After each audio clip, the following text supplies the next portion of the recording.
జీవితాలు మీకు అంకితం కావాలని మమ్మల్ని అందరినీ కూడా మీ సన్నిధికి తీసుకురావడానికి మీరు ప్రయత్నిస్తున్న తీరుకి, మీరు ఆలోచించిన విధానానికి, మీరు మా పట్ల చూపిస్తున్న ప్రేమకు, కృపకు తండ్రి ఎనలేని వందనాలు. వింటున్న ప్రతి మాటలో ఉన్న అర్థాన్ని గ్రహించుకుని తండ్రి వాటి ప్రకారం బ్రతకలిగే భాగ్యాన్ని మా అందరికీ దయచేయండి. ఈ కార్యక్రమం అంతట్లో కూడా మీరు తోడుగా ఉండి మీ కుమారుడైన పరిశుద్ధాత్మ దేవుని సహవాసాన్ని మా అందరికీ మెండుగా ఉత్సవం అర్పిస్తూ మీరే మహిమ ఘనత ప్రభావం ఆరోపించుకోమని క్రీస్తు వారి పేరుని ప్రార్థనకు సమర్పిస్తున్నాము తండ్రి. ప్రియమైన దేవుని పిల్లలారా, ఇప్పటి వరకు తండ్రి గారు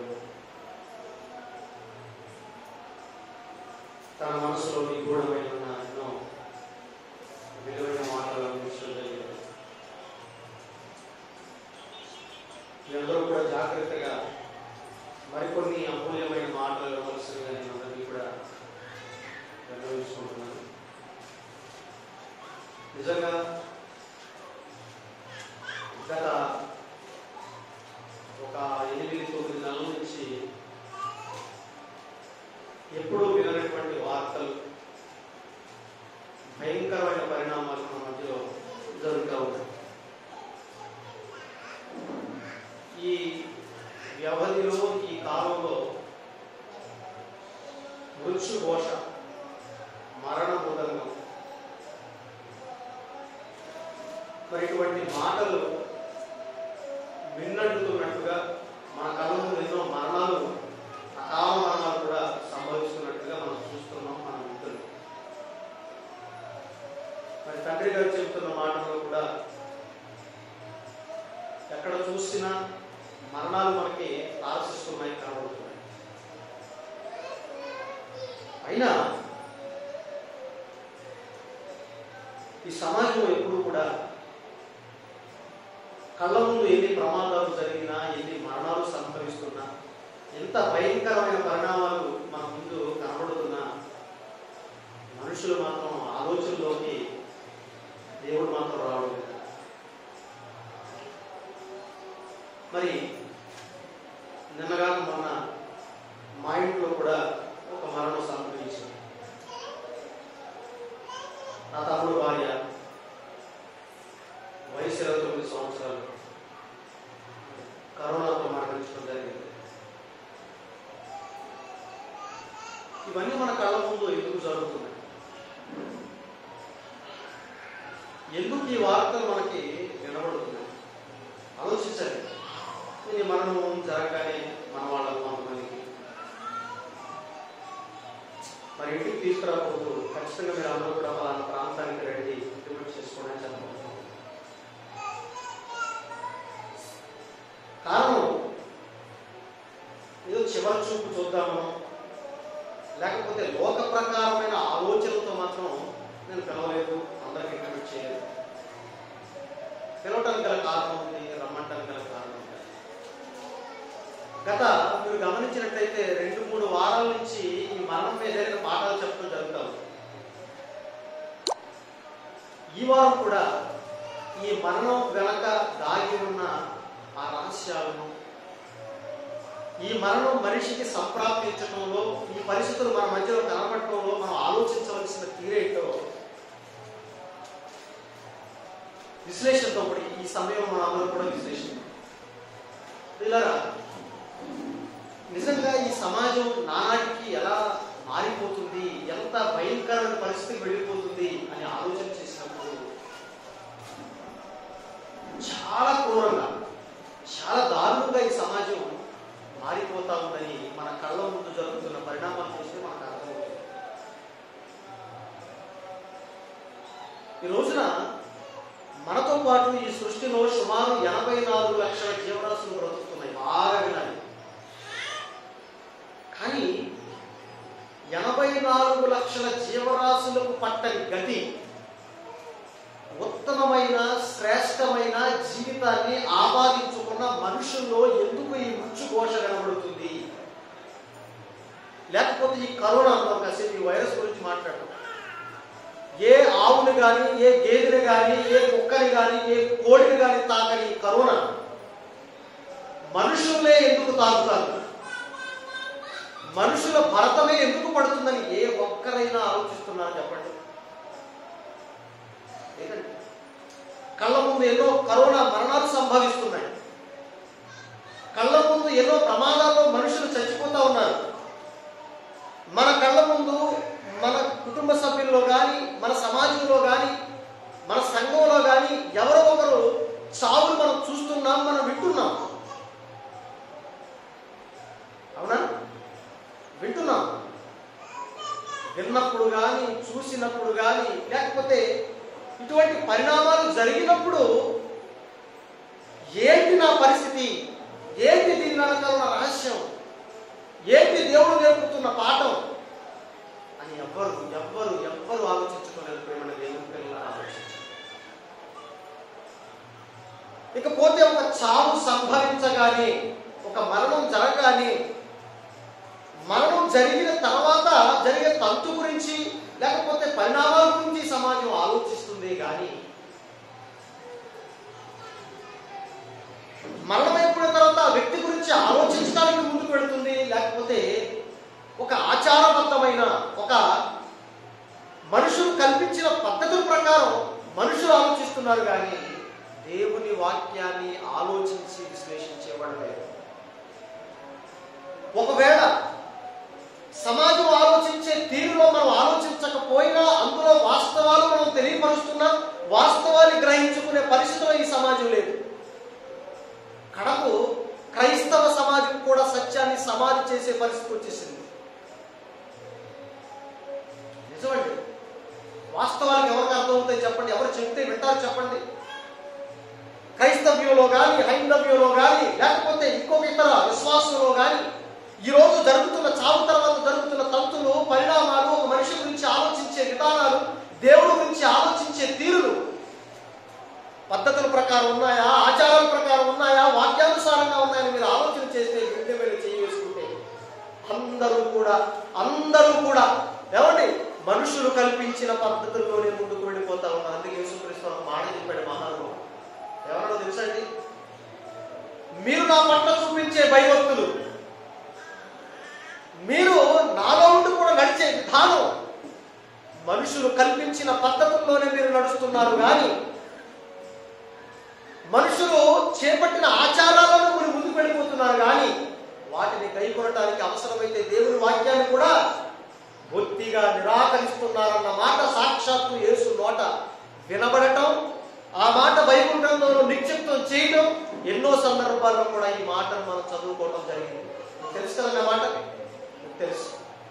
ఆయన కంటే ముందుగా యెషయా గారు కొన్ని వందల సంవత్సరాల క్రితమే ఇదే సందర్భాన్ని, మనుషులు ప్రవర్తించే తీరులు, పద్ధతులు, లేకపోతే ఆచారాలన్నీ కూడా వ్యర్థమని, అవి అంత్యుల నుంచి నేర్చుకున్నవని యెషయా గారు ఆనాడు ఎలుగెత్తి చెప్పాడు.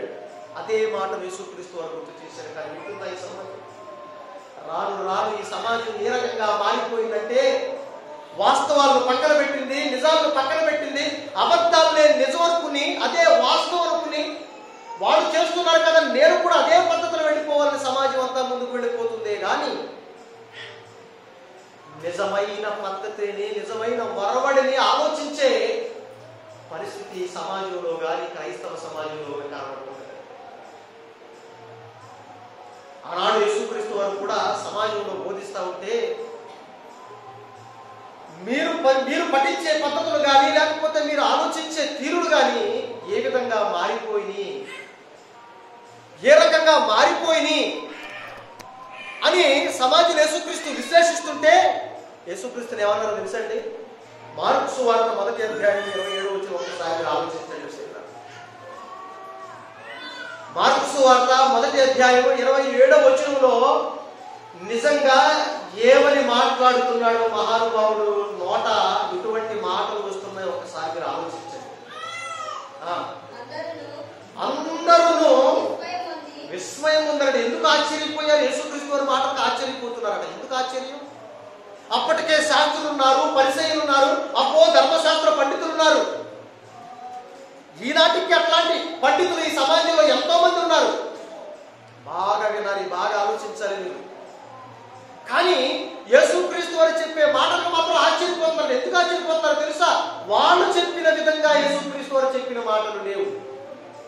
మీ భక్తి వేరు, మీ పద్ధతులు వేరు, మీ ఆచారాలు వేరు, మీరు తప్పు చేస్తున్నారు, ఈ వరవడి కరెక్ట్ కాదు, ఇదిగో నిజమైన వాక్యంలోకి రండి యేసుక్రీస్తు వారు బోధిస్తా ఉంటే ఆయన మాటలకు ఆనాడున్న సమాజం ఆశ్చర్యపోయింది, విస్తుపోయింది.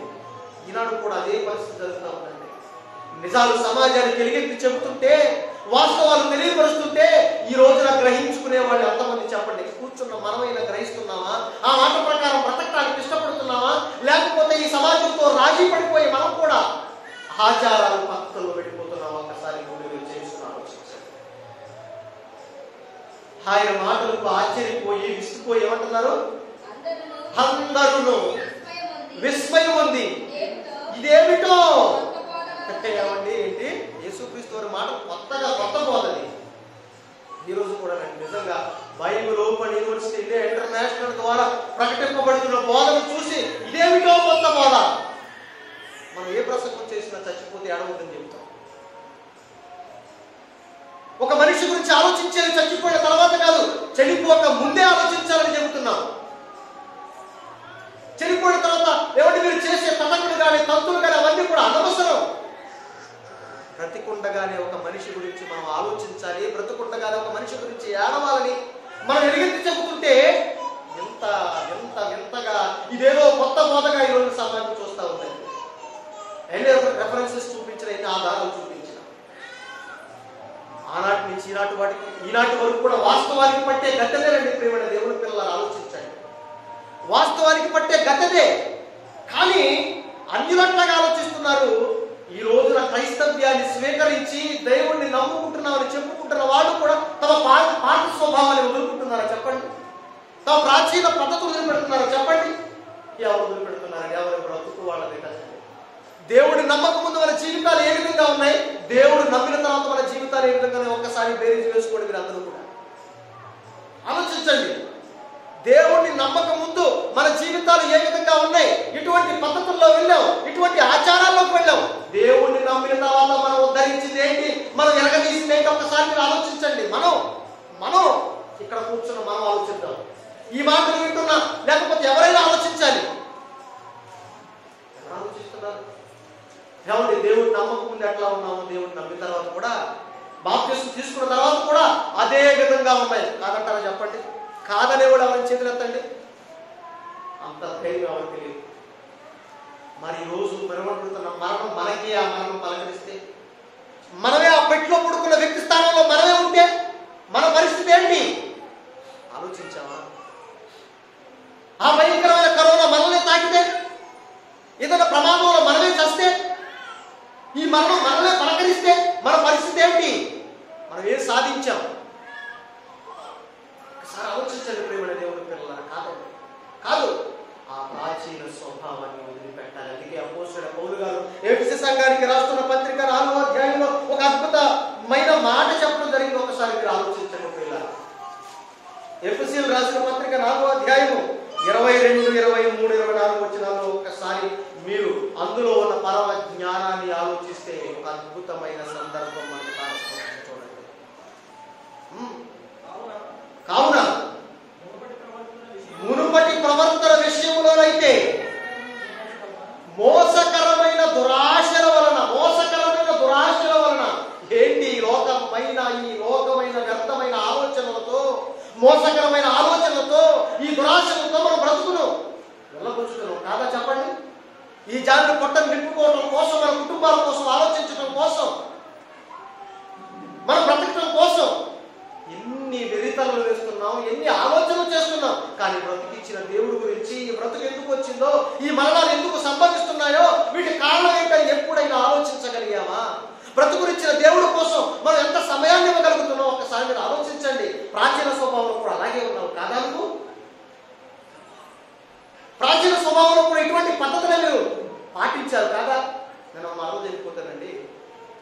ఉదాహరణ చెబుతున్నానండి. సమాజం ఎట్లా ఉందో నేను ఎప్పుడు కూడా మరణం జరిగిన తర్వాత ఏడవద్దని చెప్తాను ప్రసంగాలు. వచ్చిన వాళ్ళు కరోనా బాడీ కదా ఇంటికి తీసుకెళ్లకుండా హైవేలో ఆపేమో చూపించడానికి కొంతమంది చూస్తూ ఉన్నారు. ఆ అమ్మాయి ముఖం చూసే కన్నా కొంతమంది నా ముఖాలు చూస్తున్నారు. ఎందుకు నా ముఖాలు చూస్తున్నారు అంటే నేను ఏడుస్తున్నానా లేదా అంటే చాలా సందర్భాల్లో కూడా కదా. పైగా దాని గురించి ఏం మాట్లాడిందో తెలుసా? అయ్యో తమ్ముడు భార్య చనిపోయింది, 29 సంవత్సరాల వయసు, చిన్న వయసులో చనిపోయింది, అయినా వాడికి గుడ్డి కరగటం లేదు, వాడు ఏడవడం లేదు. వాడికి తమ్ముడు మీద, తమ్ముడు భార్య మీద ప్రేమ లేదు. ఎందుకు ప్రేమ లేదు? చచ్చిన తర్వాత నేను ఏడవలేదని. దేనికి ప్రేమ లేదు?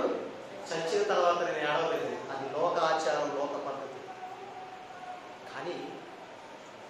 కానీ ఆ అమ్మాయి చనిపోగానే, ఒక వ్యక్తి చనిపోగానే నిజంగా అందులో ఉన్న రహస్యాలను లేకపోతే అందులో ఉన్న పరమార్థాలు అర్థమైతే ఎట్లా ఆలోచిస్తారో తెలుసండి. నేను ఆలోచించే విధానం చెప్తున్నానండి. బైబిల్ ఆలోచించే విధానం కూడా అదే. తండ్రి గారు లేకపోతే యూనివర్సిటీ వారు కానీ లేకపోతే నిజమైన సేవకులు కానీ ఆలోచించే విధానం ఇదే. ఎలా ఆలోచిస్తారో తెలుసా? అయ్యో ఆ అమ్మాయి చనిపోకముందే నా ఇంటికి తీసుకువెళ్ళి ఒక పూట భోజనం పెట్టి ప్రేమగా ఉంటే బాగుండేది కదా. బాగా ఆలోచించాను. ఆ వ్యక్తి చనిపోకముందే, ఇప్పుడు ఈ రోజు చనిపోయింది కదా, చనిపోయిన అందరూ ఏడుస్తున్నారు కదా, కానీ ఏడవలసిన దేనికోసం? ఆ అమ్మాయి ఏ ప్రదేశానికి వెళ్ళిపోయిందో, బాధాకరమైన ప్రదేశానికి వెళ్ళిపోయిందా? ఆ అమ్మాయి బాధాకరమైన ప్రదేశానికి వెళ్లకుండా నేనేం చేయగలిగాను? బ్రతుకుండగా నేనేం చేయగలిగాను? అయ్యో నిష్క్రమించింది. ఆ అమ్మాయితో ప్రేమగా నేను మాట్లాడలేకపోయాని, ఆ అమ్మాయి పరలోకం నడిపించడం కోసం నేనే కార్యక్రమాలు చేయలేకపోయాని, ఆ అమ్మాయి బ్రతుకుండగానే నేను ఇంటికి తీసుకొచ్చి ఒక ముద్ద భోజనం పెట్టలేకపోయాని అన్న ఆలోచన నాలో కలుగుతా ఉంది. అన్న ఆలోచన మనకు రావాలి. కానీ ఉన్నాయండి ఈరోజు. బ్రతుకుండగా ఒకరి మీద ఒకరు దుమ్మెత్తుకుని పోసుకుంటాం, బ్రతుకుండా ఒకరిని అన్యాయం చేసుకుంటూ ముందుకు పడిపోతాం, బ్రతుకుంటూ ఒక వ్యక్తి గురించి మంచి మాట్లాడడం. కానీ చనిపోగా ఎక్కడ లేని ప్రేమ పొంపుకొస్తుంది, ఎక్కడ లేని ప్రేమ పొంపుకొస్తుంది. దీనికోసం ఎవరికి లాభం? కొన్ని వారం పాట యూట్యూబ్లో ఉంటుంది, మీరు వినండి. ఏంటి లాభం చెప్పండి? నా పరిస్థితి ఏంటి? నా పిల్లల పరిస్థితి ఏంటి? నా భార్య పరిస్థితి ఏంటి? నేనే కనుక ఆ పరిస్థితిని వెళ్ళిపోతే నా వాళ్ళ పరిస్థితి ఏంటి? నా గ్రామస్తుల పరిస్థితి ఏంటి? నా సమాజం పరిస్థితి ఏంటి? అని ఆలోచనలు ఇవ్వండి. ఎలా పాతి పెట్టాలి, ఎలా ధ్యానం చేయాలి, ఎలా ఫోటో ముందు ఇంకోటి చేయాలని ఆలోచనలు తప్పితే, వ్యర్థమైన ఆచారాల గురించిన పద్ధతులు తప్పితే వాస్తవాలు ఎవరు ఆలోచిస్తున్నారు చెప్పండి. అందుకే అంటున్నాడు అక్కడ. ఏమంటున్నాడు తెలుసా? మోసకరమైన దురాశ. ఎందుకు నేను ఏడవాలంటే, అమ్మో నా మరణం చచ్చిపోతే ఏడవకపోతే వాళ్ళు ఎవరు అనుకుంటారేమో, ఏమనుకుంటారు? ప్రేమ లేదా అనుకుంటారేమో. ఒకడు అనుకునే విధంగా అంటే అనుకుంటే నేను ఏడవాలా? అంటే నటించాలా నేను? చెప్పండి, మీరు ఆలోచించండి. ఎవరైనా ఏదైనా అనుకుంటారేమో అని తినడం లేదు, ఎవరైనా ఏమని అనుకుంటారేమో అని మాట్లాడటం లేదు, ఎవరైనా నేను అనుకుంటారేమో అని నేను ఏడవటం లేదు. ఎందుకండి ఆ నటనాపూరితమైన ఆచారం పద్ధతి? చెప్పండి, అవసరమా? వాళ్ళు సంతోషపెట్టడం కోసం నేను చేయాలా? దేవుని పిల్లల ఇదంతా అందుకే అంటున్నాడు. ఆ మోసకరమైన దురాశ ఎంతవరకు బ్రతికారు. మరి మీరు దేవుళ్ళలోకి వచ్చారుగా, ఏం చేశారు, ఏం ఆలోచించారు? తర్వాత మాట చదవండి. చెడిపోవు. ఆ స్వభావంతో చూసావు. చెడిపోయిన తర్వాత ఆలోచించే విధానం కానీ, ఈ మరణాల గురించి నువ్వు ఆలోచించే తీరుతో చూసావా? లేకపోతే ఇంకోటి ఉంది చూసావా? ఆ చెడిపోవు ప్రాచీన స్వభావాన్ని మీరు ఏం చేయాలి? వదిలిపెట్టాలి. ఎంతకాలం ఆచారాల్లో ఉంటారు, ఎంతకాలం పద్ధతిలో ఉంటారు. ఇప్పటికైనా ఇన్ని మరణాలు సంభవిస్తున్నప్పుడు ఆ మరణం వెనకాల రహస్యాలు మీరు ఎందుకు ఆలోచించారు? బ్రతుకు పరమార్థాన్ని ఎందుకు మీరు ఆలోచించడం దేవుడు అడుగుతున్నాడు. ఆ ప్రాచీన స్వభావాన్ని వదిలిపెట్టి ఏమంటున్నాడు? నీ చిత్తవృత్తి యందు నూతనపరచబడిన వారై నీతి యథార్థమైన భక్తి. నీతి యథార్థమైన భక్తి. నీతంటే అబద్ధం ఆడకూడదు, లంచం తీసుకోకూడదు, మోసం చేయకూడదు. అదా నీతి. అబ్రహాము దేవుడిని నమ్మాడు, అది అతని నీతిగా ఎంచబడింది. ఏం చేశాడు అబ్రహాం గారు? ఏమండి, విశ్వాసానికి తావే లేనప్పుడు, అర్థమే లేనప్పుడు, ఆ రోజుల్లో తనకు ఒక దేవుడు ఒక దేశాన్ని ఇస్తే, నాకు దేశం వద్దు, ఈ లోకం వద్దు, ఆ పునాదులు ఆ పట్టణమే కావాలి, నువ్వు కావాలి తండ్రి అన్నాడు. అదండి దేవుడి నీతి. ఈ లోకం నాకు వద్దు, ఈ లోకం కోసం నేను ఆలోచించను, నేను నీ దగ్గరకు వచ్చాను, నీ దగ్గరకే వెళ్ళిపోవాలి, నీ దగ్గరకు వచ్చేస్తానన్న ఆలోచన తప్పితే రెండు ఆలోచనలు ఎక్కున్నాయా? లేక 100 సంవత్సరాల్లో లేక శాంతమూర్తయి ఇసాకు పుడితే దేవుడు వచ్చి ఇసాకును బలిగా ఇచ్చేవంటే నరికేయడానికి సిద్ధపడ్డాడండి. మహావీరుడు, విశ్వాస వీరుడు అబ్రహాం గారు. విశ్వాసులకు తండ్రి, నీ పిల్లవాడిని చర్చికి పంపించబట్టి ఏడుస్తావు, దేవుడు పని పంపించబట్టి ఏడుస్తావు, లేకపోతే దేవుడి కోసం పరిచయించడానికి ఏడుస్తావు, నువ్వు ఏడుస్తావు, నీ పిల్లలు ఏడుస్తారు. కానీ అబ్రహాము నరికేయడానికి ఇష్టపడ్డాడు దేవుడి కోసం. అదండి దేవుడు నీతి అంటే. అలాంటి నీతి కలిగిన ప్రవర్తన నీకు వచ్చిందా? అలాంటి యథార్థ భక్తి కలిగిన జీవితం నీకు వచ్చిందా? లేకపోతే ప్రాచీన స్వభావంలో మనం ఉన్నామా? నమ్మిన తర్వాత ఏంటి ఇది మారింది తీరు?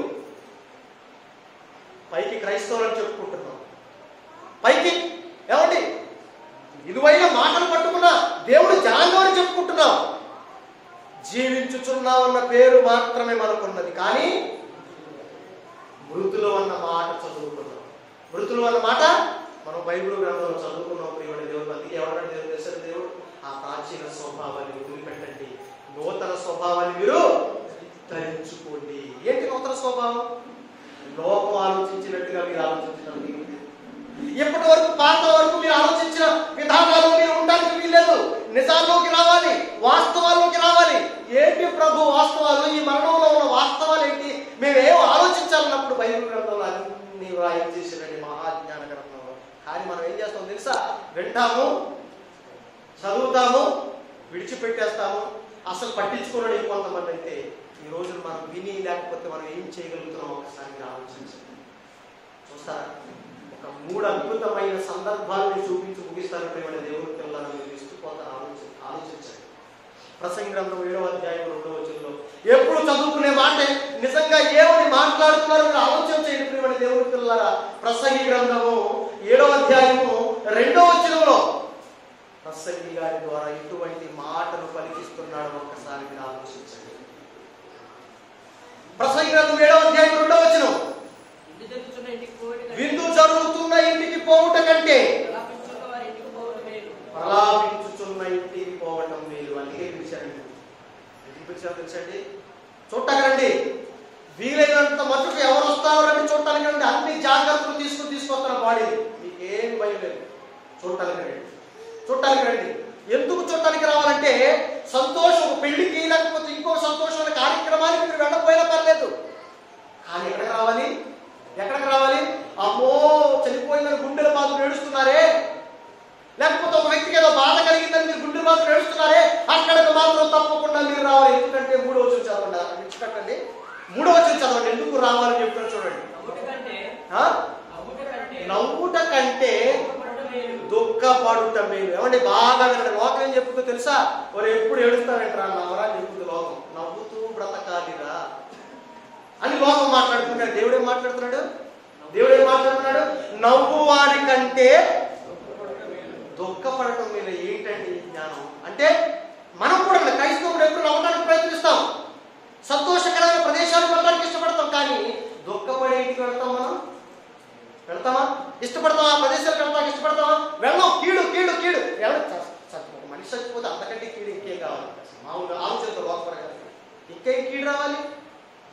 అక్కడికి సందులోకి వెళ్తానికి కీడు, ఆ శవం దగ్గరికి వెళ్తానికి కీడు, అక్కడ చూడటానికి కీడు, కాటు మీద కాటు ఎత్తానికి కీడు, దానికి మసి ముగ్గులు, లేకపోతే అదే పొడ్చడం, రకరకాల తత్వంగాలు కదండి. ఎవరు పెట్టారండి ఇవన్నీ కూడా? నవ్వు వాని కంటే దుఃఖపడటం, నవ్వుట కంటే దుఃఖపడటం లేదు. ఎందుకు మీరు ఇప్పుడు చెప్తున్నాడు చూడండి. ఎందుకంటే ఆ బాధాకరమైన ముఖం లేకపోతే ఆ బాధాకరమైన హృదయం, ఆ హృదయాన్ని ఏం చేస్తుంది తెలుసా? ఆ మనసు గుణపరుస్తుంది అని చూడండి. ఎప్పుడైనా ఒక మనిషి అండి సంతోషం ఉన్నప్పుడు మంచి విషయాలు తనకు తలకెక్కవండి. ఎంత చెప్పండి, ఓ పెళ్లి జరుగుతుందండి, భార్య భర్తలు కూర్చుంటారు, అక్కడ చాలా మంది. మీరు ఎంత ప్రసంగం చేయండి, గుండె అభిషేకం తెరవండి, వీళ్ళ ఆలోచన లేదు. వీళ్ళ మైండ్ ఏదో వేయిస్తూ ఉంటాయి. కూర్చున్న వాళ్ళ ఆలోచనలు వాళ్ళవి. ఎవడైనా వాక్యం వింటాడా? సంతోషం. తినటం, త్రాగటం, తిరగటం, లేకపోతే ఇంకో ఫంక్షన్ ఎవడైనా ఎవరు మాట చెప్తే తింటాడా? ఆలోచిస్తాడా? ఆలోచించడు. కానీ ఒక మనిషి నిజమైన ఆలోచనలు ఎప్పుడు వస్తాయి, వాస్తవాలకు ఎప్పుడు వస్తాడంటే బరువెక్కిన గుండెతో ఉన్నప్పుడు, బాధాకరమైన సందర్భాలు కనబడినప్పుడు, ఒక వ్యక్తి మరణించినప్పుడు, ఆ మరణాలు మన కళ్ళ ముందు కనబడుతున్నప్పుడు, ఆ బాధలో ఉన్నప్పుడైనా వాస్తవాలు ఆలోచిస్తారు. నిజమా కదా? మీరు చెప్పండి. ఏంటి ఈ జీవితం? ఇన్నటి దాకా మనతో ఉంది, ఏమైపోయింది, ఏం జరిగింది అని ఆలోచనలు బయలుదేరుతాయి. లేకపోతే అదే ప్రదేశానికి మనం వెళ్ళిపోతే, అదే ప్లేస్కి మనం వెళ్ళిపోతే మన పరిస్థితి ఏంటి? భయపడాలా వద్దా? దేనికి భయపడాలి? దేని కోసం ఏడవాలి సమాజం? బరువెక్కిన గుండె ఎప్పుడు బాధతో ఉన్నవాడు, దిగాలో ఉన్నప్పుడు దేవుడి గురించి ఆలోచిస్తాడు. దేవుడా ఏంటైనా ఈ పరిస్థితులు ఆ హృదయాన్ని గుణపరుస్తాడు, ఆ మనసును గుణపరుస్తాడు. ఎప్పుడు బాధగా ఉన్నప్పుడు. అవునా కాదు? మీరు ఒకసారి విశ్లేషణ చేయండి. ఇప్పుడు చదవండి పై మాట. ఇప్పుడు చదవండి. ఎందుకు అక్కడికి వెళ్ళాలంటే బాధాకరమైన హృదయంలో ఉన్నప్పుడే వాస్తవాలు అర్థమవుతాయి, మనసును గుణపరచబడతాయి. ఏ విధంగా గుణపరచబడుతుందో మరణం కూర్చో సందర్భం చూడాలి. 2వ వచనంలో ఎందుకంటే మరణం అందరికీ వస్తుంది. నువ్వు చావా? నేను చావా? అవునా చచ్చిపోయింది అంటే మా మార్గం గారు లేకపోతే సుందరాన్ని చెప్పి అక్కడ ఎవరు చచ్చిపోయారు, మొన్న ప్రేమ్ కుమార్ గారు చనిపోయాడు, లేకపోతే మీ సందులో ఎవరు చచ్చిపోయి ఉండొచ్చు, మీ సమాజంలో ఎవరు చచ్చిపోయి ఉండొచ్చు, మన కుటుంబాలు ఎవరు చచ్చిపోయి మనం చావా? చస్తాం. మరణం అందరికీ వస్తుంది. బ్రతికున్న వారందరూ కూడా దాన్ని ఏం చేయాలి? మనస్సును పెట్టాలి. ఏ మనసును పెట్టాలి? ఇక్కడ ఆగాలండి. మరణం అందరికీ వస్తుంది. ఆవిడ చచ్చిపోయింది, మనం చచ్చిపోతాం. ఈరోజు రేపు నేను అవ్వచ్చు, ఎల్లుండు నువ్వు అవ్వచ్చు. చావు అనేది ఎవరికైనా వస్తుంది, ఒక రోజు రావడం ఖాయం. మరి చావు ఏదో ఒక రోజు వస్తుందని నీకు తెలుసు, మరి ఎందుకు ఏడుస్తున్నావు? మరి ఎందుకు అన్ని రకరకాల మాటలు మాట్లాడుతున్నావు? మనం ఏం ఆలోచించాలి? ఈ తీరులేదండి సమాజానికి. మరణం అందరికీ వస్తుంది, రేపు నీకు కూడా వస్తుంది. చూడు, అందుకే ఒకసారి చూడు, ఆ పెట్టిలో పడిపోయింది కదా, నిలదాకా తిరిగింది, మనతో కలిసి తిరిగింది, చేతులు ఊపింది, మనతో మాట్లాడింది, అన్నం తింది, మనతో పడుకుంది, అన్నీ చేసింది. కానీ మిగతా జీవిగా అక్కడ పడిపోయింది.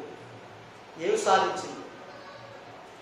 బ్రతికుండగా ఏమి సాధించింది? అది మనం ఆలోచించవలసిన విషయం. రేపు నా పరిస్థితి అదే పరిస్థితికి వస్తే నా పరిస్థితి ఏంటి? నేనేం సాధించాను? ఆడి మీద గొడవ, ఈడి మీద గొడవ, భర్తతో గొడవ, భార్యతో గొడవ, అన్నదమ్ములతో గొడవ, చుట్టుపక్కలతో గొడవ, తోటి కోడలతో గొడవ. అనే ప్రియమైన దేవుని పిల్లలారా, అదే ప్రదేశానికి నేను వెళతాను, అక్కడ కూర్చోడు అందరూ వెళ్తాను. అందరూ చచ్చిపోతాం కదా, అందరం చచ్చిపోతాం కదా. మరి చచ్చిపోయినప్పుడు ఎందుకు ఒకరితో మనకు విభేదాలు? ఎందుకు నా భార్యతో నాకు గొడవ? ఎందుకు నా భర్తతో నాకు గొడవ? ఎందుకు నా చెల్లెలతో నాకు గొడవ? ఎందుకు నా అన్నతో నాకు గొడవ? ఎందుకు నా తమ్ముడితో నాకు గొడవ? ఎందుకు నా తండ్రితో నాకు గొడవ? ఎందుకు ఒక నేను అన్యాయం చేయాలి? ఎందుకంటే ఆడు కూడా ఒక రోజున చచ్చిపోతాడు కదా, ఆడు కూడా ఒక రోజున ఇదే పెట్టిలో పడుకుంటాడు కదా. అప్పుడు బాధపడే కంటే నేను బ్రతికుండగానే ఆలోచిస్తే లేదు కదా. అదేనండి, అదే చెప్తున్నాడు దేవుడు అక్కడ. మరణం అందరికీ వస్తుంది కాబట్టి బ్రతికున్న వాడు దానిని మనసుకు పెట్టాలి. నువ్వు కూడా అదే ప్లేస్ లో పడుకుంటే, నీ వాళ్ళు అదే ప్లేస్ లో పడుకుంటే మీ పరిస్థితి ఏంటి? ఆలోచించు, మనసును పెట్టు. ఏం ఆలోచించాలి? బా, ఏమి జ్ఞానాన్ని చెప్పండి దేవుడు. ఎవరు ఆలోచిస్తారండి? మనం కూడా రండి, మనం కూడా రండి. మన ఇంటారు మనం క్రైస్తవులు ఇంట్లో చచ్చిపోయాం, మనం ఏం చేస్తాం? ఏడవా? నేను చెప్పండి, ఏడవా? గుంటలు అలసేలా పెడతాం, పెట్టలో పెట్టమా? పెడతాం. పౌడర్లు పోస్తాం, స్వీట్లు పెట్టమా? పెడతాం. బిర్యానీ పెట్టమా? పెడతాం. లేకపోతే ఆ సమాధి దగ్గరికి వెళ్ళి, లేకపోతే అక్కడ మట్టితో పూడుస్తారు కదా, అక్కడికి వెళ్ళి ఆవిడకి ఇష్టమైన వంటకాలు ఉంటారండి. తింటదా? ఏంటి ఆ పైత్యం? ఎవరు చెప్పారు? దేవుడు చెప్పాడా? ఒరే ఎక్కడ చెప్పాడా? మనసును పెట్టవలసింది ఏంటి? నువ్వు పెట్టింది ఏంటి? నువ్వు ఆచరిస్తుంది ఏంటి? దేవుడు వాక్యం ఏం చెబుతుంది? ఈ ఆలోచన ఎవరికి ఉన్నాయి? ప్రియమైన దేవుడు. అందుకేనండి ఆ మరణాలు చూసినప్పుడు, అమ్మో ఆ మరణాలు నన్ను పలకరిస్తే నా పరిస్థితి ఏంటి? నేను ఏం చేశాను? నా జీవితానికి ఏం సార్థకత చేయించుకున్నాను? లేకపోతే బ్రతికుండగా ఆవిడకి నేను ఏం చేయగలిగాను? ఆవిడ దేవుడు నడిపించడానికి నేను ఏమైనా చేయగలిగానా? నా కుటుంబాన్ని దేవుడు నడిపించుకోవడానికి నేను ఏమైనా చేయగలిగానా? లేకపోతే నా సమాజంలో ఉన్న వాళ్ళ దేవుడు నడిపించుకోవడానికి నేను ఏమైనా చేయగలిగానా? చచ్చిపోయింది కదా, బాధేస్తుంది కదా, అప్పుడు నేను ఏం చేయలేకపోయాను. అందుకే ఆ మాట మీకండి. ఇర్మియా గ్రంథము 22వ అధ్యాయం 10వ వచనంలో అద్భుతమైన మాట చెప్తున్నాడు అక్కడ. ఇర్మియా గ్రంథము 22వ అధ్యాయము 10వ వచనం ఒక్కసారి మీరు ఆలోచిస్తే ప్రియమైన దేవుని పిల్లలారా, అద్భుతమైన జ్ఞానాన్ని అక్కడ చెప్పాడండి. ప్రతి ఒక్కరు వాస్తవాన్ని ఆలోచించాలి. ఇదేదో కొత్తగా ఉందనుకోవద్దు. అప్పుడు అలా యేసుక్రీస్తుని కూడా చూసారు, కొత్తగా ఉంటుంది, వింతగా ఉంది. కానీ ఇదే నిజం, ఇదే వాస్తవం. వాస్తవాలు అబద్ధాలు అయిపోయాయి, అబద్ధాలు వాస్తవాలు అయిపోయాయి. చనిపోయే వారి గురించి ఆడవద్దు. బలేవాడు ప్రభు, నీ ప్రేమ లేదేమో, నేను ఎందుకు నేను ఏడుతా అంటాం మనం. ఏమంటాడైనా? చనిపోయిన వారి గురించి ఆడవద్దు. ఎందుకు ఏడుస్తున్నావు? నువ్వు చావా? నువ్వు చచ్చిపోతావు. మరణం ఆవిడ మొత్తం తెలుసుగా, తెలుసు. మరి ఎందుకు ఏడుస్తున్నావు? నువ్వు పుట్టినప్పుడు అందరు నీతో ఉన్నారు, అందరూ లేరు. మధ్య రోజులు అందరూ, నీ అన్నైనా, తమ్ముడైనా, భర్త అయినా, భార్య అయినా, పిల్లైనా, నువ్వు పుట్టిన తర్వాత నీకు అందరూ యాడ్ చేయబడిన వాళ్ళు అందరూ. నువ్వు వెళ్ళిపోతావని తెలుసు పుట్టినప్పుడే. మరి ఎందుకు ఏడుస్తున్నావు? అని దేవుడు కూడా ఏం చెప్తున్నాడు? చనిపోయిన వారి గురించి మీరు ఏడవద్దు, వారి గురించి అక్కలాడవద్దు. మీరు పుట్టిన మాత్రం ఏడవద్దు. ఆ ఆచారం ఎవరు చెప్పాడు మీకు? మీకు అర్థం కావట్లేదు మరణం అనక. మరి ఏం చేయాలి చెప్పండి? మరణం అంటే ఏదో భయంకరమైన పరిస్థితిగా తీర్చిదిద్దుకుంటున్నారు కానీ అది దేవుడు ఆహ్వానం అని, అది దేవుడు పిలుపని, ఒక రోజు ఖచ్చితంగా విడిపోవాలని అది అర్థమైతే, అది తండ్రి పిలుపని సంగతి అర్థమైతే, ఈ పాపిష్టి లోకం నుంచి నిష్క్రమించుకోవాలి మన సంగతి మనకు అర్థమైతే, ఈ లోకంలో ఏముంది మీరు చెప్పండి? ఈ లోకంలో ఎక్కడ ఏముంది చెప్పండి? ఎక్కడ శాంతి ఉంది? ఎక్కడ సమాధానం ఉంది? ఎక్కడ చూసిన మోసం, అన్యాయం, అక్రమం, దౌర్జన్య కాండే కదండి. ఎక్కడ చూసినా రోగాలు, రొప్పులు, అన్యాయాలు, అక్రమాలు. ఈ లోకంలో బ్రతకడానికి ఇష్టపడుతున్నారే, తండ్రున్న లోకానికి వెళ్ళడానికి, ఆ తండ్రున్న లోకం గురించి, మన జీవితం గురించి ఎవరు ఆలోచిస్తున్నారు? క్రైస్తవుడే ఆలోచించడం లేదండి. క్రైస్తవులే ఆలోచించలేకపోతున్నారు. అందుకే ఏడవద్దు, అంగలార్చవద్దు. మరి ఏం చేయాలి ప్రభు అని చెప్తున్నాడు చూడండి. వెళ్ళిపోతున్న వాడు ఏంటి? చచ్చిపోయిన వాడు ఎవరో, వెళ్ళిపోతున్న వాడు ఎవరో ఇక్కడ ఆలోచించాలి. మరి బైబిల్ అండి, చనిపోయిన వాళ్ళు ఎవరు, వెళ్ళిపోయిన వాళ్ళు ఎవరు? నేను చెప్పాను కదండి, బ్రతికుండగా ఒక వ్యక్తిని దేవుళ్ళలోకి నడిపించలేకపోతే, నెమ్మది పొందే స్థలానికి వెళ్ళకపోతే, అమ్మో ఆ బాధ భయంకరం. అంతే కదండి, ఆ బాధ భయంకరం. అక్కడికి మాత్రం వెళ్ళకూడదు, అక్కడ మాత్రం వెళ్ళకూడదు. ఆమె నెమ్మది పొందే స్థలానికి వెళ్ళటానికి, అతను నెమ్మది పొందే స్థలానికి వెళ్ళటానికి నువ్వేం చేసావు? నువ్వేం ఆలోచించావు? చెప్పు. బ్రతికుండగా చంపు తిన్నావు, బ్రతికుండగా అవసరమైతే దెబ్బలాడావు, బ్రతికుండగా అవసరమైతే అన్యాయం చేశావు, బ్రతికుండగా నీ ఇష్టానుసారంగా నువ్వు బ్రతికావు. కానీ చచ్చిపోయిన తర్వాత ఏం ఆలోచిస్తున్నావు? అయ్యో అంటావా? ఎక్కడ లేని ప్రేమ అప్పుడు వస్తుందా? ఇది ఎక్కడ ధర్మం అండి? ఇది ఎక్కడ నీతండి? ఇది ఎక్కడ న్యాయం? ఒక్కసారి ఆలోచించండి ప్రేమైన దేవుడి పిల్లల, ఒక్కసారి ఆలోచించండి. విగత జీవిగా మన కళ్ళ ముందు మన చెల్లెలు చచ్చిపోవచ్చు, మన భార్య చచ్చిపోవచ్చు, మన పిల్లలు చచ్చిపోవచ్చు, మనం చచ్చిపోవచ్చు, అందరూ చచ్చిపోతారని. కానీ వాళ్ళు బ్రతికుండగానే ప్రేమించండి, బ్రతికుండగానే వాళ్ళు ఆదరించండి, బ్రతికుండగానే మంచి మాటలు చెప్పి ఒక బ్రతుకును వెలిగించండి. అదండి దేవుడు కోరుకుడు. ఒకవేళ లేకపోతే, వాక్య ప్రకారం వాళ్ళు బ్రతకకపోతే, వాక్య ప్రకారం వాళ్ళు లేకపోతే, దేవుడి కోసం వాళ్ళు బ్రతకకపోతే, దేవుడు వాక్యాన్ని పక్కన పెట్టి వాళ్ళు బ్రతుకుతామో నిత్య నరకానికి వెళ్ళిపోవాలి, ధనవంతుడు ఆ వేదన పొందే ప్రదేశానికి వెళ్ళిపోవాలి. అక్కడికి మాత్రం వెళ్ళకూడదు. అక్కడికి వెళ్ళకుండా దానికి ఏడవని చెబుతున్నాడండి. అక్కడికి వెళ్ళకుండా ఏడవండి. ఆ వెళ్ళిపోతున్న వారు నాకు చూసారా, నీతో పాటు బ్రతుకున్నారు ఎంతో మంది. నీ భార్య బ్రతుకుంది, నీ పిల్లలు బ్రతుకున్నారు, సమాజం అంతా బ్రతుకున్నారు. వాళ్ళ కోసం నువ్వు ఏం ఆలోచించగలిగావు? వారి కోసం ఏం మంచి పని చేయగలిగావు బ్రతుకుండగా? నిజంగా ఈ తీరు సమాజానికి వస్తే ఎవరైనా గొడవాడుకుంటారా చెప్పండి? ఎవరైనా ఒకరి మీద ఒకరు అన్యాయం చేసుకుంటారా చెప్పండి? ఎవరైనా ఈ లోకంలో అక్రమంగా బ్రతుకుతారు? ఒక్కసారి ఆలోచించండి. అయ్యో, ఒక తమ్ముడు అన్నదమ్ముడు గొడవ వచ్చింది, లేదా భార్య భర్తలు గొడవ వచ్చింది. ఎందుకు నా భార్య చనిపోదు కదా, ఒక రోజు నేను చచ్చిపోతాను కదా, చచ్చిపోయి మా ఇద్దరికి అంతే. మొన్నన్నాడు మంచిగా ఉన్నాం, ప్రేమగా ఉన్నాం, మంచి చేద్దాం అని అనుకుంటే, ఈ రోజున ఈ పోలీసు వ్యవస్థ ఎందుకు, ఈ రోజున ఈ న్యాయ వ్యవస్థ ఎందుకు, ఈ రోజున ఈ రాజ్యాంగ వ్యవస్థ ఎందుకు చెప్పండి? దేవుడి జ్ఞానం అర్థం కాకండి, దేవుడు అంటే అర్థం కాక. అందుకే అంటున్నాడు, బ్రతికుండగానే అది వెళ్ళిపోతారు వాళ్ళందరూ. అమ్మో బ్రతుకున్న వాడు వెళ్ళిపోతాం, వాడికి ఏం చేయగలిగావు? నీ సమయాన్ని ఇచ్చావా? నీ డబ్బులు ఇచ్చావా? నీ కష్టాలు ఇచ్చావా? ఏం చేయగలిగావు? ఒక ఆత్మను రక్షించడానికి, ఒక వ్యక్తికి మంచి పని చేయడం కోసం నువ్వేం ఆలోచించగలిగావు? ఆలోచించలేదు. అప్పుడు మాత్రం ఆలోచించలేదు. నేను చచ్చిపోయిన తర్వాత ఏడుస్తాను, ఏం లాభం? అదే అంటున్నాడు, వెళ్ళిపోతున్న వారిని కూర్చి బహురోధన చేయండి. అబ్బో వాళ్ళు నరకానికి వెళ్ళిపోతున్నారు. బ్రతికుండగా నేను ఏం చేయలేకపోయాను, వాళ్ళ బ్రతికుండగా నా తమ్ముడిని కాపాడుకోవాలి, నా అన్నను కాపాడుకోవాలి, నా చుట్టుపక్కల కాపాడుకోవాలి, నా భార్య పిల్లల్ని కాపాడుకోవాలి, వాళ్ళ గురించి నేను ఏడవాలి. నువ్వు ఎంత ఏడుస్తావు ఏడవ బ్రతికుండగా? ఎదిగేది చెప్పు సమాజానికి, ఈ వాస్తవాన్ని చెప్పు, గుండెలు అభిషేలాగా చెప్పు.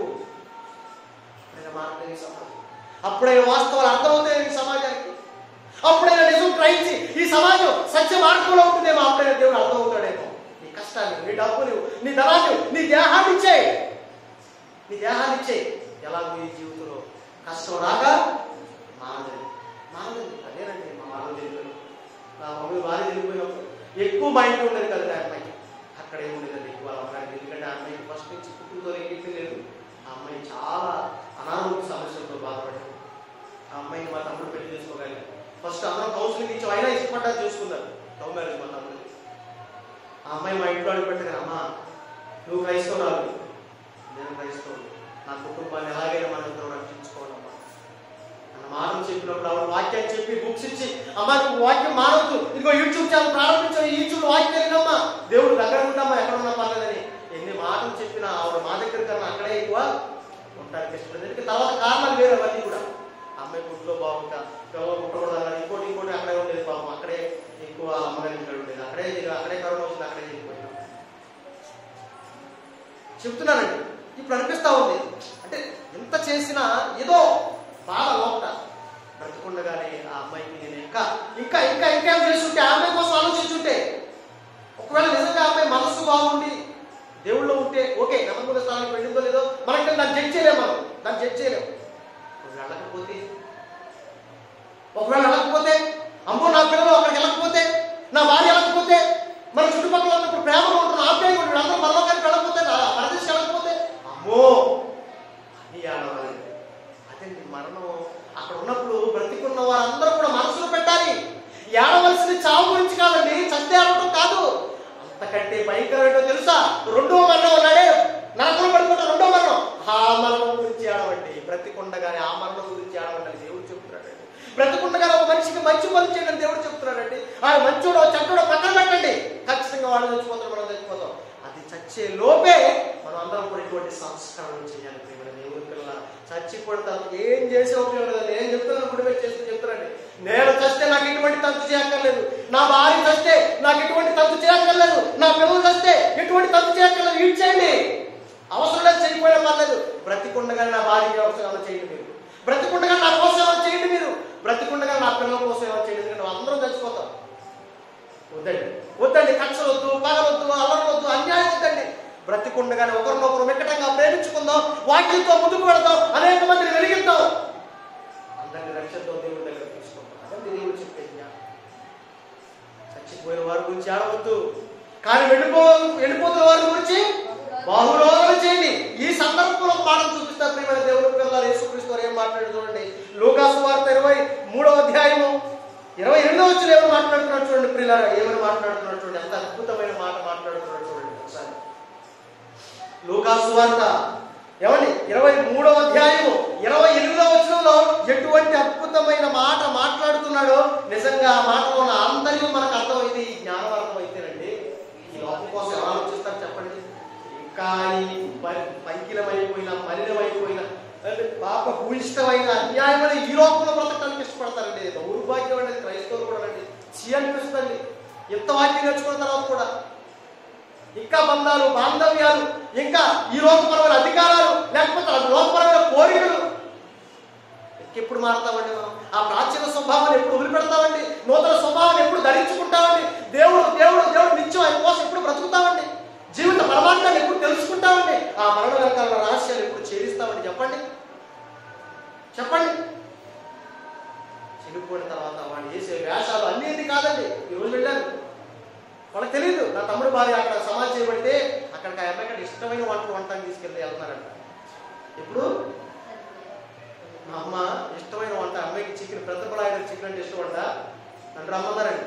నేను ఆ రోజే బర్రెలు తీసుకొచ్చిన రోజునే ఈరోజు క్లాస్ పెట్టాలని సిద్ధపడ్డాను. నేను ఆ రోజే అనుకుంటాను, నన్ను చీడేంట్రా బాబుకి పిచ్చెక్కింది అనుకుంటున్నాను, నన్ను ఆడకి పిచ్చెక్కింది అనుకుంటాను. నేను ఎవరి నిజం చెప్పండి, ఎవరు వాస్తవం మీరు ఆలోచించండి.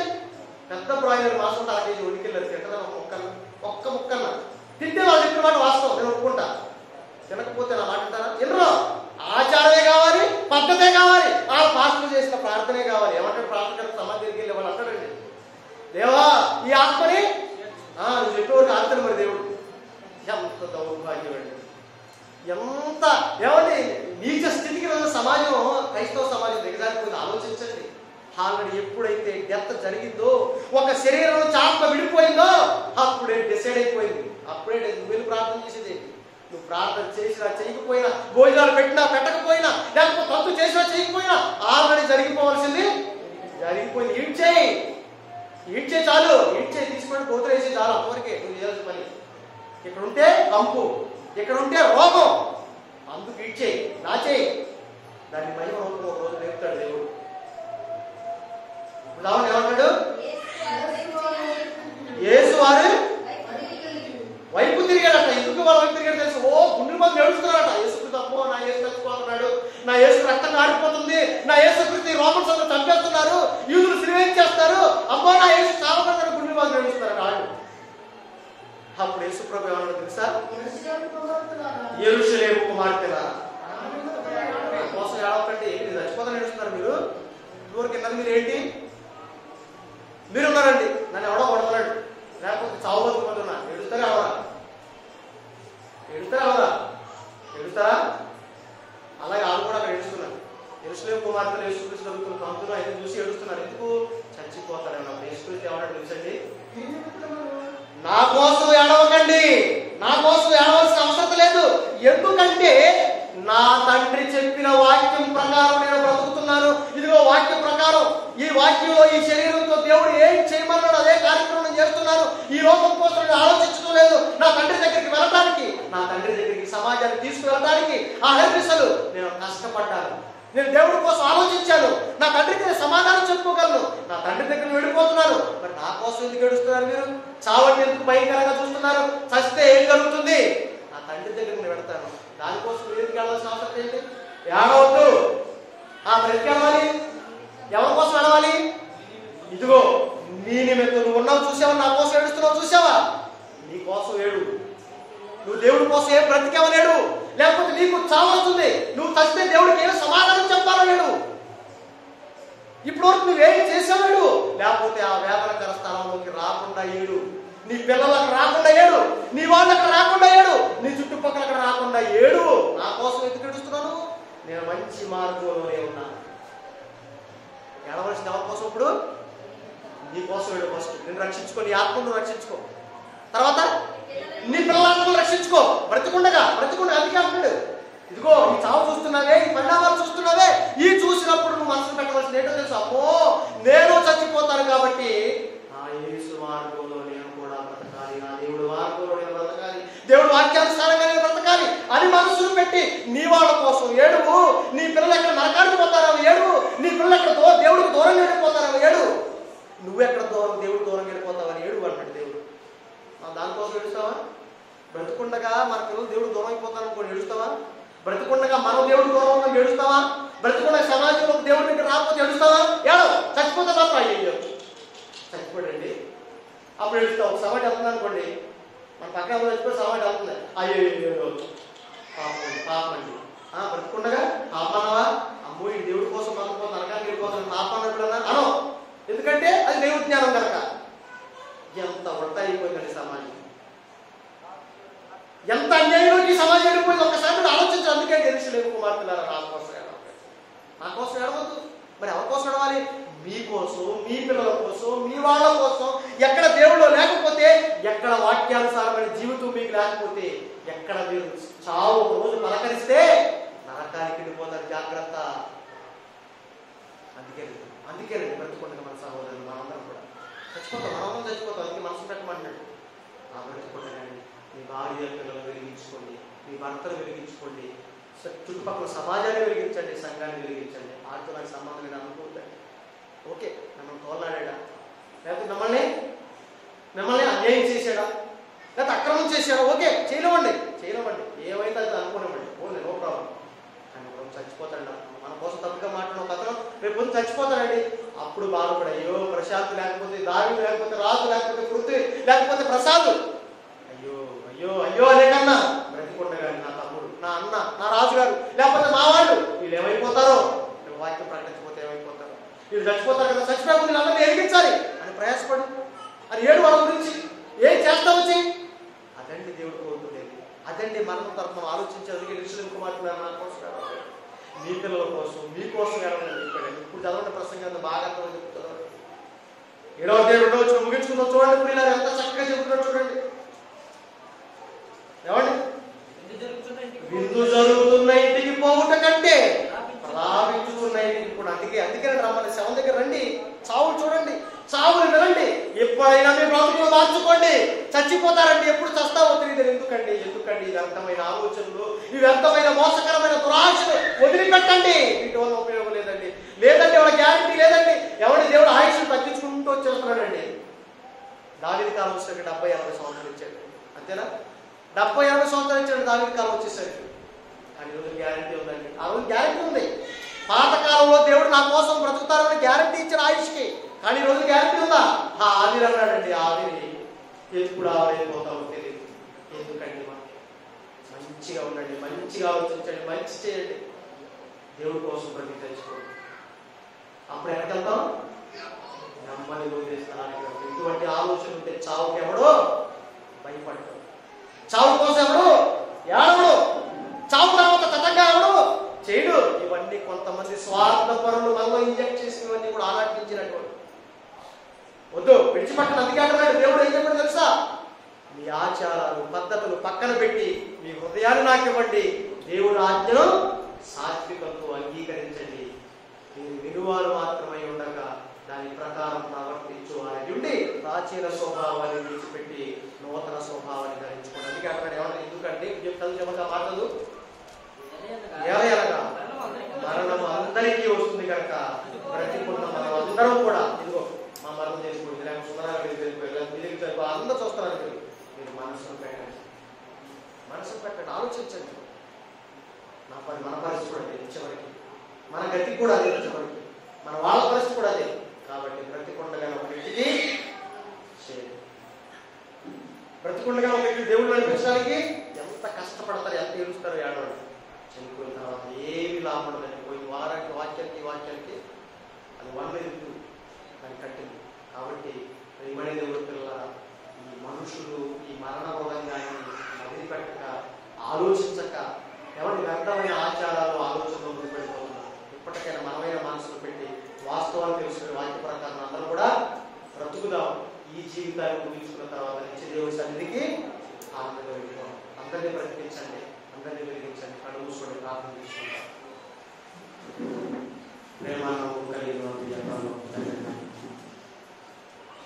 ఎన్ని వాస్తవాలు చెబుతున్నాం, ఎన్ని నిజాలు వెలిగించి చెబుతున్నా, ఎందుకో మా జీవితాలు మేము పాటు చేసుకుంటున్నాం. కాబట్టి ఈ వాక్యానికి విలువ ఇవ్వక ఈ లోకానికి రాసి పడిపోయి ఆచారాల ప్రకారం వెళ్ళిపోతున్నాం. ఈ లోకం కోసం ఆలోచిస్తున్నాం, లోకంలో ఉన్న బంధాల కోసం ఆలోచిస్తున్నాం, కానీ శాశ్వతమైన ఈ బంధాల గురించి ఆలోచించలేకపోతున్నాం.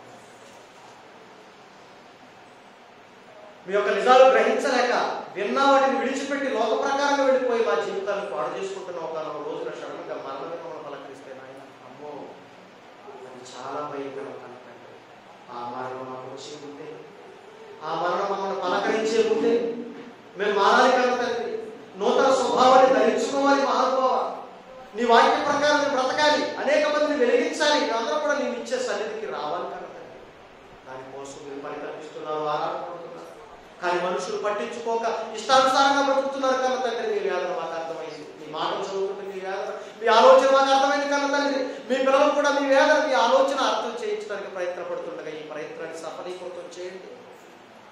మా హృదయం అనే పలక మీద ఈ మాటలు రాసుకున్న మాట ప్రకారం బ్రతికి మీ యొక్క నిత్యరాజ్యానికి చేరుకునే భాగ్యాన్ని మా అందరికీ దయచేసి అర్థిస్తున్నాం. ఇప్పుడు వచ్చిన ప్రతి బిడ్డను అందరినీ జ్ఞాపకం చేసుకోండి కన్న తండ్రి. మీ ప్రకారం బ్రతికగలిగే భాగ్యాన్ని ఇవ్వండి తండ్రి. ఎవరెవరికైతే ఇబ్బందులు ఉన్నాయో మీకు ఇష్టమైతే పర సంబంధంగా దీవించండి, కానీ ఆత్మ సంబంధంగా వాళ్ళందరూ కూడా వెలిగించి మీ హక్కులో చేర్చుకోమని అర్థిస్తూ క్రీస్తు వారి పేరు ఈ ప్రార్థన మీకు సమర్పిస్తున్నాము తండ్రి. ఆమేన్.